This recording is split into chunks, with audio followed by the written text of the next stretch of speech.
Studios threw hundreds of millions at these movies, then watched them crash and burn.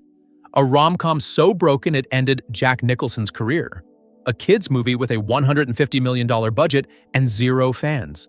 A franchise sequel so toxic it killed the box office on arrival. These are the 2010's most hilariously pathetic bombs. There were so many different potential ways Jack Nicholson could have ended his storied, legendary cinematic career. But like Gene Hackman with Welcome to Mooseport, the final entry in his filmography is nothing short of forgettable at best and dysfunctional at worst. If there's a bland, almost outright unlikable rom-com from the 2010s, it's How Do You Know? It's odd because director James L. Brooks is legitimately phenomenal at crafting character-focused pieces. Terms of endearment, broadcast news, as good as it gets, these are all Brooks's works. And, suffice it to say, the yuppie-focused nonsense that is How Do You Know doesn't hold a candle to those films' effectiveness. Even considering the inclusion of Nicholson, Owen Wilson, Reese Witherspoon, and Paul Rudd, the film's price tag of $120 million was absolutely preposterous. It never stood a chance. But even if it was just $20 million, How Do You Know would not have been considered a successful film. Mars Needs Moms had a budget of $150 million, so it essentially was hinging on the impressiveness of its special effects more than it was the incisive relatability of its narrative. As a movie, it's fine, but in the end, it's hard to figure why Disney felt this script warranted $150 million. And for that matter, it's hard to figure why its visual effects aren't actually as impressive as the filmmakers clearly think they are. The marketing team had an uphill battle, and when all was said and done, Mars Needs Moms had garnered a paltry $21.4 million from domestic screens and an even worse $18.4 million from overseas markets. It's known as one of cinema history's biggest bombs, and by this point in time, it's hard to find it on Blu-ray anywhere outside Amazon, so eventual profitability is a laughable prospect. While the heartfelt John Carter is one of the more underappreciated films on this list, it's not without its flaws. Andrew Stanton's film is an adaptation of the classic works by Edgar Rice Burroughs, where a Civil War veteran is transported in the blink of an eye to Mars, or, as its residents label it, Barsoom. And like Earth, Barsoom is consumed by combat. John Carter came equipped with a gargantuan $250 million budget. And, more troubling, most people hadn't heard of John Carter, who was popular at the beginning of the 20th century, in 2012. It just looked like a Star Wars clone, one without any widely recognizable stars, save for the voice of Willem Dafoe. 2012 was not kind to the likable and talented Taylor Kitsch. In a single year, he headlined two of cinema history's biggest bombs. But while there were some critics who saw the merit to John Carter, Battleship was just a flat-out punchline. And considering it's an alien invasion movie adaptation of a board game that contained zero aliens, that's quite fair. The fairly blatant attempt to replicate Transformers' success was absolutely the biggest financial failure of the summer 2012 movie season. Even without the toxic word of mouth that followed the release of both the trailer and the film itself, it would have had a mighty hard time going toe-to-toe with the Avengers. There is crowd-pleasing, and there's playing it safe. Jack the Giant Slayer is one of the ultimate examples of a movie playing it safe. And, with that said, it is beyond a doubt the ultimate example of a movie playing it safe and paying a heavy price for that. Essentially, the narrative of Bryan Singer's film follows Nicholas Holt's title character as he ascends the beanstalk with some soldiers and a greedy king to rescue the woman he loves, who the king does not but intends to marry anyway. Not one line in this film's script is free of cliché. There's nothing here audiences haven't seen done better elsewhere. This includes the giants, which the movie clearly thinks are impressive, but don't look as good as anything found in the first few Pirates of the Caribbean movies. The fact that it took $195 million to bring them to life is truly shocking. The fact that it only pulled in about $198 million worldwide? Not so much. The Lone Ranger follows the title character and his pal Tonto as they seek to break apart the plans of a local railway tycoon. There was a major difference in Johnny Depp's star power when the initial 3 Pirates of the Caribbean films were released and when The Lone Ranger was. He'd yet to hit the mire of controversy in a very public court case, but his star was still dimming. And considering Armie Hammer was not quite yet an A-lister and now never will be, a lot was hinging on audiences' love for the property. But it's The Lone Ranger which, like John Carter, is not a widely embraced franchise by this point in time.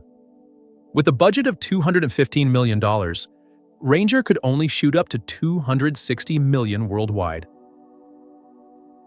47 Ronin, a modern adaptation of the classic Japanese story, features Keanu Reeves as Kai, a loner who is nonetheless adopted by a different culture, specifically by the Oishi samurai. And even if the man who adopted him wasn't Kai's real father, he's as anxious as his fellow but more official samurai to exact vengeance on the sorceress who killed him. With a production budget of at least $175 million, potentially as high as $225 million, 47 Ronin's road to profitability was as great a journey as the one faced by Keanu Reeves' Kai. And while the film is actually gorgeous and a good bit of fun, its $152 million worldwide tally was not sufficient.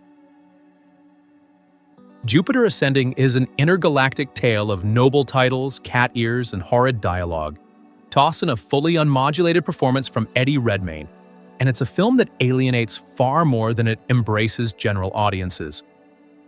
With its $175 million budget, outlandish but pretty imagery, and a bizarre February release date, not the time to put out a high-budget film, not at all, Jupiter Ascending never had much of a chance.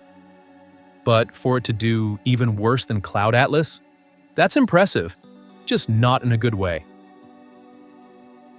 The Promise is a love triangle that takes place during the tail end of the Ottoman Empire.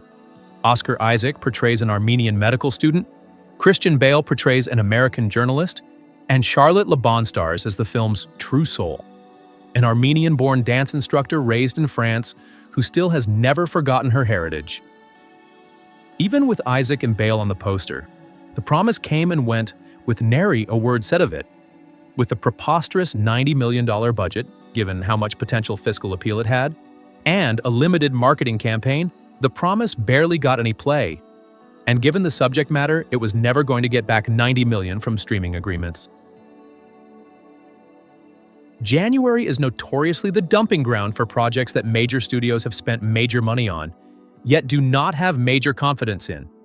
Monster Trucks is a great example of that, and an even better example of how movies like that don't necessarily need to be lackluster. Because, as it stands, this lighthearted story of a car-loving teen whose truck is powered by an alien squid is fairly solid Sunday afternoon diversionary fare. Yes, Monster Trucks was too outlandish. No matter how macro-scale accessible a film's tone is, if the plot doesn't appeal widely, ticket sales are going to be disappointing. And considering the studio put $125 million into Monster Trucks, as if it was an established property like Transformers, the chance for success was really slim. The Transformers franchise became an exercise in diminishing returns once it felt like the whole story, as it were, had been told come the close of Transformers: Dark of the Moon. Age of Extinction, even with the addition of Mark Wahlberg, fell short. But it didn't bomb like the 5th film, The Last Knight. The Last Knight, with its $217 million budget and $605 million worldwide total, isn't the biggest bomb on this list. But it certainly showed that the franchise needed some reinvigoration. And while that didn't happen fiscally with Bumblebee, that film showed the IP can indeed be well-reviewed. Charlie Hunnam is about as likable as an actor can get, and his work with Guy Ritchie on The Gentleman was quite solid. But King Arthur, which is a cartoonish take on the historical icon taking on his uncle-father's murderer, was not the right project to boost his profile. Stylish to a fault and riddled with stilted dialogue, it's not a very pleasing crowd pleaser. King Arthur has never been a financially viable cinematic property, and like the utterly forgettable Clive Owen King Arthur from the early aughts, Guy Ritchie's take floundered hard. Released shortly after Guardians of the Galaxy 2, Legend of the Sword, with its absolutely absurd $175 million price tag, only netted $149 million worldwide. A Hollywood cinematic adaptation of the classic anime property, Ghost in the Shell, was an odd duck. A tale of a soul placed in the mechanical body of a tailor-made assassin is, on the surface level, not the most macro-scale appealing narrative. Yet, even if it doesn't hold a candle to the work that directly inspired it, Ghost in the Shell is pretty and a good bit of fun, even if there are some minor pacing issues. Ghost in the Shell caught a lot of flack for whitewashed casting. But if you're going to market a big-budget film in the United States, you need a star.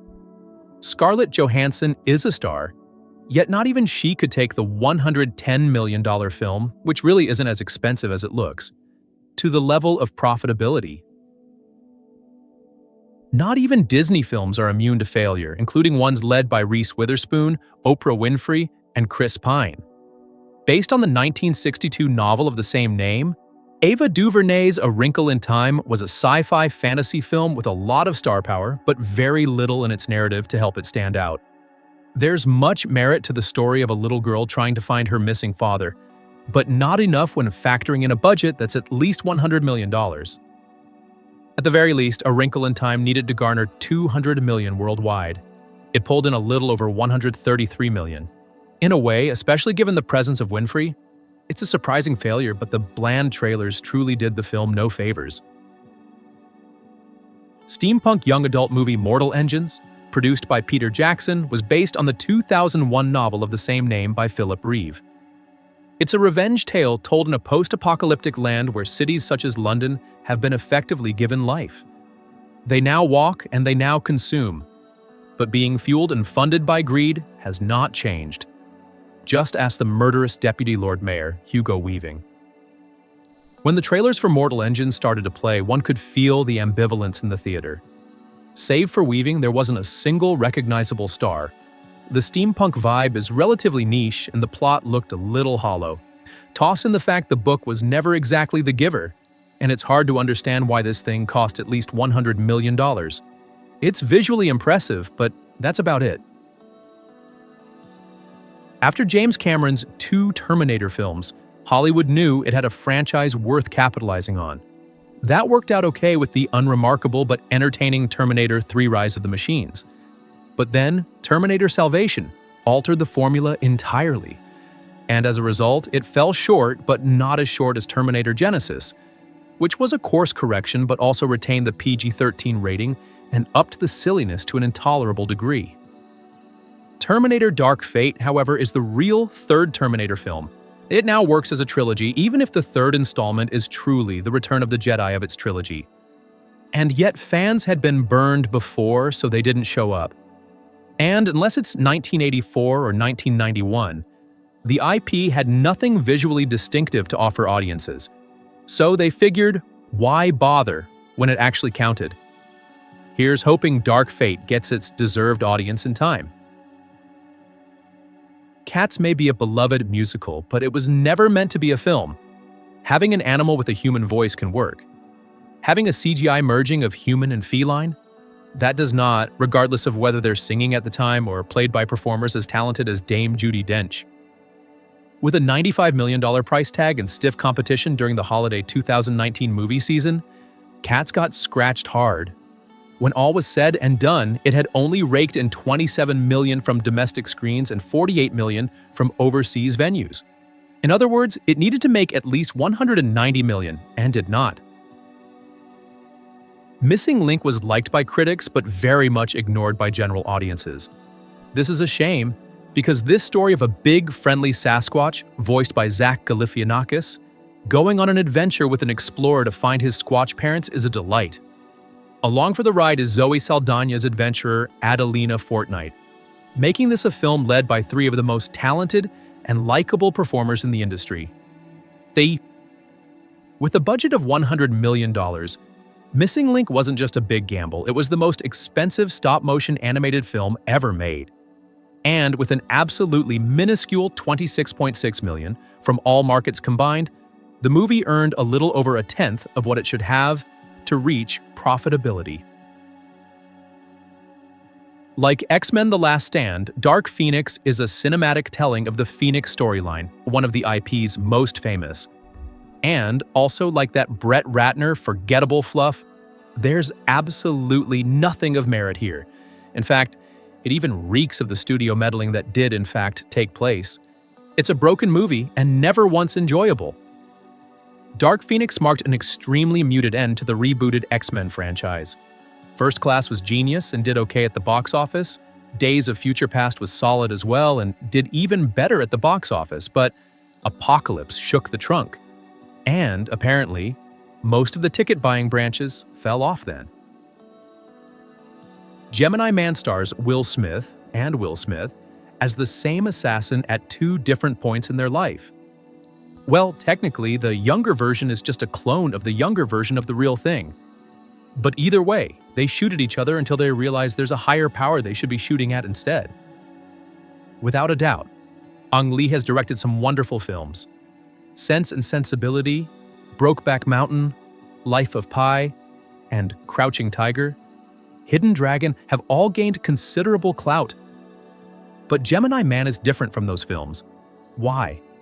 It's so focused on how impressive it thinks its special effects are, the de-aging tech thing has been done better elsewhere, that it forgets to give even a thought about character development. The film just didn't stand out.